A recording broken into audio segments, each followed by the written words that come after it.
melakukan wawancara mengenai struktur organisasi yang ada di UPM Investment Club yang bertempat di Universitas Satya Bhinneka, tempatnya di lantai 1 kantin. Nah, sebelum itu perkenalkan, saya Meda Rahma dan teman-teman saya ada. Perkenalkan, nama saya Usna Fadila Pulungan. Saya Rafael Jones Bangyutan Manik.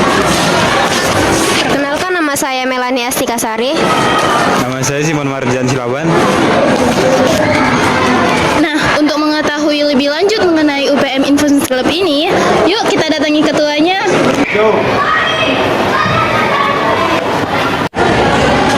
Selamat siang, Kak.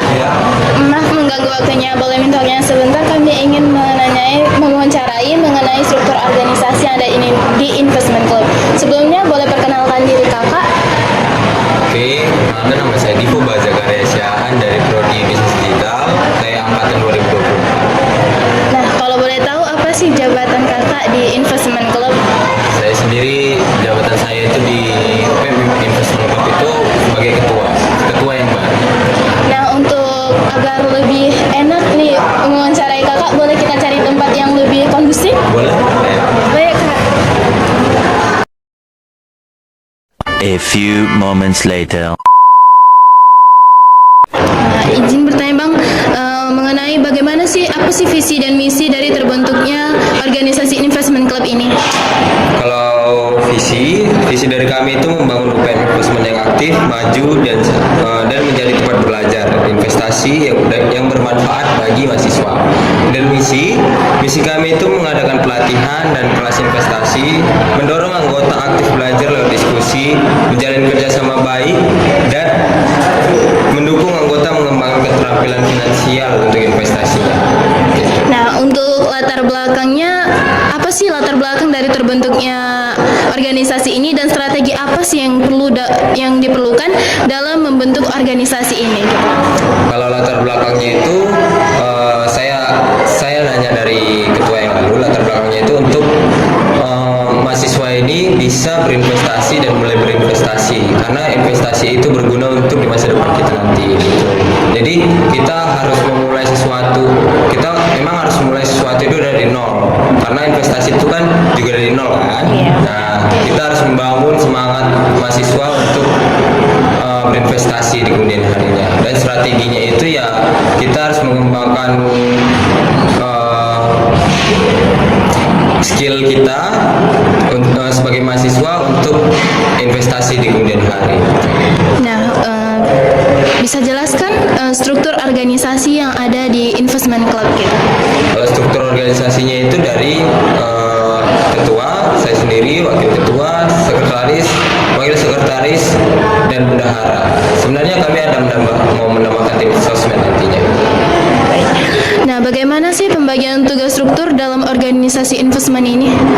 Kalau saya sebagai ketua itu, saya memimpin BPH, Badan Pengurus Harian saya, untuk mengadakan acara-acara dalam misi kami, dan wakil saya itu mendampingi dan mendukung aktivitas-aktivitas kami nantinya. Setelah itu sekretaris akan yang mendukung pendataan, dan wakil sekretaris akan membantunya, dan bendahara itu yang akan mengurus keuangan. Oke, baik. Terus soal program kerja apa yang menjadi unggulan atau fokus utama organisasi ini sih, Bang? Program kerja kami yang menjadi unggulan itu ya stock lab, dan akan berkembang nanti ke kelas investasi juga. Oke, lanjut. Materi edukasi apa yang paling banyak dibutuhkan atau diminati mahasiswa di sini, Bang? Kalau materi edukasi itu tentang saham, karena saham itu lebih cepat naiknya, saham itu lebih mudah dimengerti. Oke, lalu jika ada simulasi investasi nih, bagaimana mekanisme pelaksanaannya gitu, Bang? Kalau simulasi investasi itu gimana? Simulasi itu maksudnya seminar?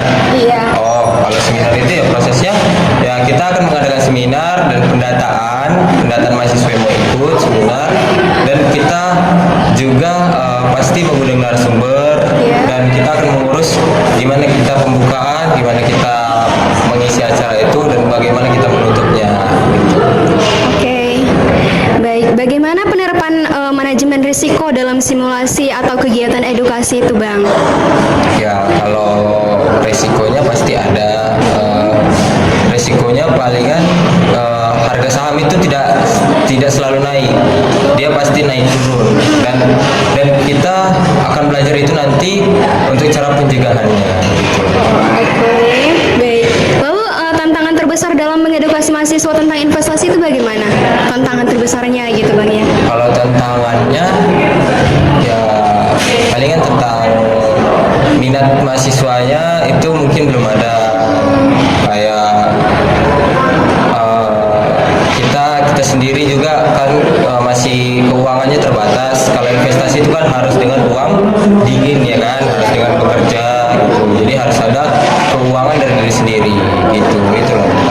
Menurut kakak bagaimana pola pikir mahasiswa terhadap investasi saat ini? Kalau pola pikir mahasiswa kayaknya sama seperti saya, kita harus ada uang dingin dulu baru kita harus mulai investasi. Tapi banyak juga mahasiswa yang belum bekerja tapi sudah mulai investasi, dia mengambil risiko yang lebih besar. Karena kan kalau belum uang dingin juga kita akan payah mengatur keuangan kita nantinya. Kalau anjlok gimana gitu kan, rugi dong. Bagaimana organisasi mengukur keberhasilan program kerjanya? Kayak organisasi Mengukur keberhasilan program kerjanya. Kalau mengukur keberhasilan itu ya mahasiswa mau berinvestasi nantinya. Jadi kayak mengukurnya kita harus tahu mahasiswa setelah mengikuti seminar atau kelas, kita tahu kalau mahasiswa tersebut mau investasi atau enggak. Nah, keberhasilannya itu kalau mahasiswa mau berinvestasi nantinya, itulah jadi keberhasilan kami nantinya gitu. Dukungan seperti apa dari kampus atau dosen yang paling dibutuhkan organisasi, Bang? Kalau yang paling dibutuhkan pasti kelas ya, kelas untuk kita memulai kelas investasi, karena kita masih belum bisa membuat kelas investasi untuk UPM kita ini, gitu. Belum ada kelas, Pak. Terus apa saran untuk meningkatkan literasi dan minat investasi mahasiswa? Kalau saran dariku ya kita harus mulai investasi tapi dengan perhitungan gitu. Kita harus dengan perhitungan, kita harus dengan mempelajari apa itu saham, apa itu nanti obligasi, apa itu nanti reksadananya gitu. Jadi kita harus mengerti taktik untuk memulai investasi. Jadi nih Bang, apa pesan kakak untuk mahasiswa yang masih ragu dalam memulai investasi? Sebenarnya ragu nggak apa-apa, gitu kan. Tapi kalau mau masuk dalam investasi, sebaiknya dipikirkan dulu bagaimana mengatur keuangannya nantinya. Karena kalau investasi ini bukan main-main, gitu. Jadi kalau ragu nggak apa-apa. Terus kalau memang ada uang lebih, uang yang tidak dipakai, itu boleh dipergunakan untuk investasi, gitu. Ragu sebenarnya nggak apa-apa, tapi dipelajarilah dulu basic-basicnya gimana, dan nanti kalau memang ada uang lebih dan memang tertarik untuk investasi, boleh masuk sedikit demi sedikit gitu. Baik, di video ini kami ikut bergabung dalam kegiatan investment, yaitu melakukan permainan stock club mengenai tentang penaikan dan penurunan harga saham yang diperoleh. Kita bisa lihat sama-sama di video ini.